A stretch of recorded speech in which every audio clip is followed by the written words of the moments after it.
Hello, everyone, and welcome to the Good Point Podcast. My name is Caleb, and I'll be your host today, along with my co-host, VJ.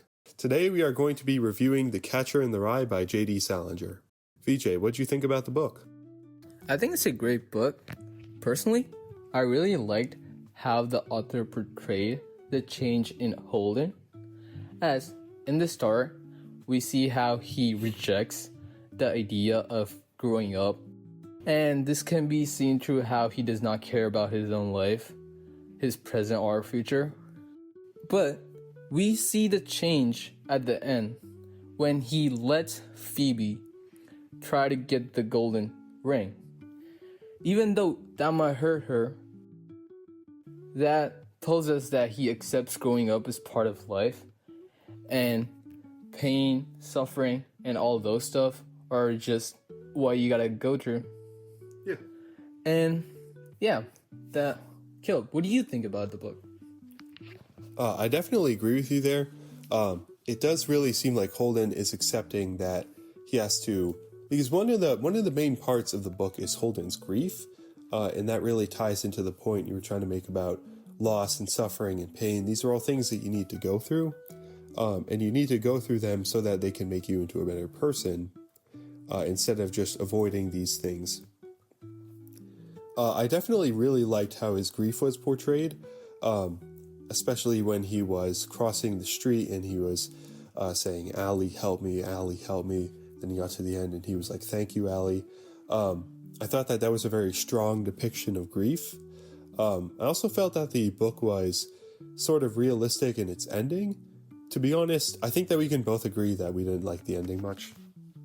Yeah, I really did not like the ending because throughout the story, we were with him on the journey. Yet, we could never see the change because the book ends on one page after a time skip. We know why he changed, but we never get to see how the change affected him. Yeah, and this is definitely one of the parts of the book that I didn't like. As I've already said, I didn't like the ending. But at the beginning of the book, we do get to see what his brokenness looks like. So at the end of the book, it does definitely feel unfair that we don't get to see what he looks like after he's been healed. And I definitely don't like that.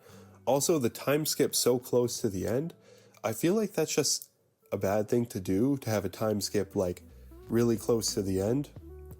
I mean, in some books it can work, but in this book, I would say it didn't work out at all.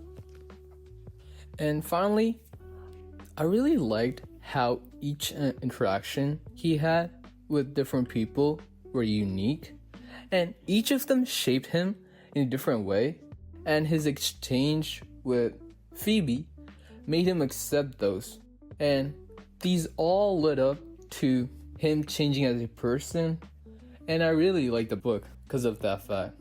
Yeah, and I would also like to say that one of the things I unfortunately didn't like about the book was that he does seem like a very passive character, as it seems like things are happening to him. For example, when he's with Mr. Antolini, it seems like Mr. Antolini is talking to him a lot, but it doesn't really seem like he's talking a lot back to Mr. Antolini.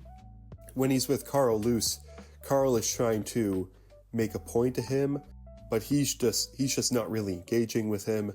When he's talking with Sally, I mean, he kind of basically insults her at the end. So it definitely seems like people are trying to communicate to him, and it seems like he's not responding, which is partially why I consider him to be a very passive character, because it doesn't seem like throughout most of the book he's being active in his own character change.